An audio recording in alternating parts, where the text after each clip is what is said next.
हे बघा, आज आपण जर बघितलं तर धाराशिव किंवा उस्मानाबाद मतदारसंघामध्ये आपली खूप चांगली पोझिशन आहे. आपले जे उमेदवार आहेत अंधळकर साहेब, त्यांचं आधीपासून काम हे लोकांना परिचयाचं होतं, लोकांपर्यंत पोहोचले होते आणि आपली कामं करून देणारा, आपली कामं सोडून देणारा म्हणून आपल्या हक्काचा माणूस, अशी एक त्यांची ओळख ह्या धाराशिवमध्ये किंवा उस्मानाबाद जिल्ह्यामध्ये आधीपासून होती. त्याच्यावरती वंचित बहुजन आघाडीकडनं त्यांनी तिकीट घेतल्यावर त्यांच्या ताकदीमध्ये अजून एक ताकदीचा भर झाला आणि आज ही सीट विनिंग कॉम्बिनेशन मध्ये येते असं आपल्याला दिसतं. दुसऱ्या बाजूला आपल्याला हे पण दिसतं की जे दोन उमेदवार आहेत, अजित पवार गटाचे आणि उबाटा गटाचे, त्यांचे जे उमेदवार आहेत ते आतमधनं नातेवाईक आहेत, ते एका भावकीचे आहेत, ते सोयरे आहेत. तर ह्याच्यामध्ये लोकांना भरोसा नाही राहिलाय की आपण जर खरंच मतदान दिलं तर ह्यांचं आतमधलं सेटिंग आहे की नाही, यांचे साठे लोटे आहेत की नाही.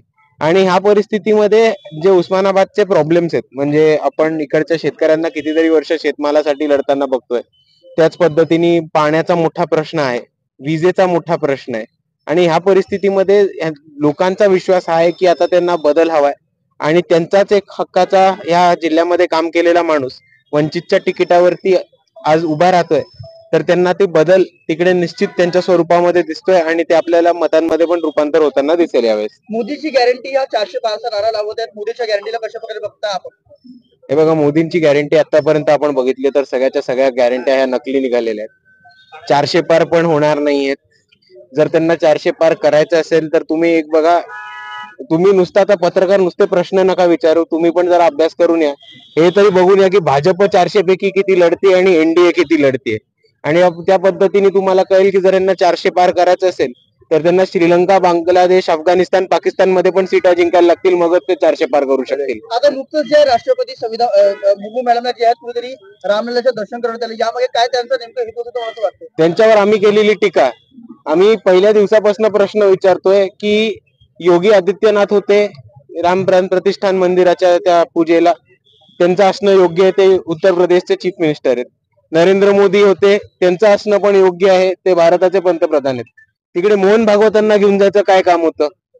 आणि तिकडे आदिवासी पहिल्या भारताच्या पहिल्या आदिवासी महिला प्रेसिडेंट राष्ट्रपती द्रौपदी मुर्मू यांना बोलवलं का नाही? हा जेव्हा प्रश्नाचं तेव्हा उत्तर नाही देता आलं आणि त्यांना कळलं की आदिवासी भागामध्ये ह्याचा आम्हाला फटका बसतोय, तेव्हा ऐन वेळेस त्यांना दर्शनासाठी घेऊन गेल्या.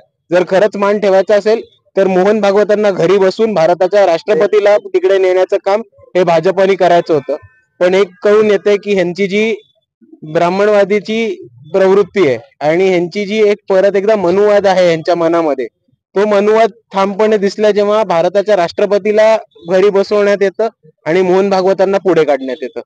आंबेडकर साहेब काय म्हणणार? आपल्या प्रचार करता आलेला आहे, सगळं करता आलेलं आहे, काय सांगणार? आता साहेबांनी आणि थोरल्या साहेबांनी, प्रकाशजी आंबेडकर साहेबांनी हा आशीर्वाद दिल्यानं मला ही संधी मिळालेली आहे. या संधीचं मी सोनं केल्याशिवाय राहणार नाही.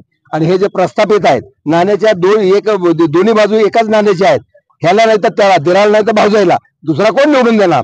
आणि या ठिकाणी हे दोन्ही ही भारतीय जनता पक्षाचेच मुखवटे आहेत. इकडे जरी तुम्ही मशालीला उद्या मतदान केलं तरी पहिल्या गाडीनं ओमराजे आणि ते उद्धव ठाकरे पाळणार. 13 वर्ष आम्ही होतो त्यांच्याकडे. हे त्यांच्या इन्क्वायऱ्या, त्यांच्या मुलाच्या इन्क्वायऱ्या अशा लागलेल्या आहेत की एका गाडीनं पहिलं इलेक्शन झालं की सगळे खासदार घेऊन हे भारतीय जनता पक्षामध्ये ओमराजे सहित जाणार. नुसती नौटंकी आहे. टीव्ही वरती, चॅनल वरती, फेसबुक, ट्विटर वरती हा ओमराजे, कुठेतरी मुलगी कोणतरी आडवी आली खाऊचे पैसे मला दिले, अशी तर 10 नौटंकी आम्ही करू शकतो. आम्ही ते करणार नाही. आणि यामध्ये काम केलं पाहिजे. नुसतं टीव्ही चॅनल आणि फेसबुक, ट्विटर वरती हा खासदार झाला, आता तो संपणार आहे. आणि त्याला 3ऱ्या नंबरला त्या दिवशीच गेला ज्या दिवशी माझ्यावर ऑब्जेक्शन घेतलं. मतदार बंधू हा त्रस्त झालेला आहे, खूप जास्त चिडलेला आहे की नेमकं त्याला म्हणजे जे मूलभूत गरजा आहेत ते पूर्ण होत नाही. आपण जर आला जिंकून तर कशा प्रकारे पूर्ण मूलभूत गरजा? या जिल्ह्याचं स्वप्न मी साकार करणार. आमचा स्वतःचा श्री रामगिरी शुगर कारखाना तुळजापूरचं वैभव आहे. 400 कोटीचा साखर कारखाना, मी चेअरमन आहे. हे कारखाना चालू करणार. 19 टीएमसी पाणी पिंपळा डॅम मध्ये येत आहे, ते अजून आले गेलेलं नाही. या ठिकाणी मेडिकल हब झाला पाहिजे, शैक्षणिक हब झाला पाहिजे, मोठमोठे उद्योगधंदे इथं आला पाहिजे. आमचा तिथला विद्यार्थी बाहेर गावी पुणे मुंबईला जगायला आई बापाला सोडून जातोय. त्यामुळे हे हितच आमच्या आंबेडकर साहेबांच्या आशीर्वादाने मोठमोठे उद्योगधंदे या ठिकाणी आणले जातील.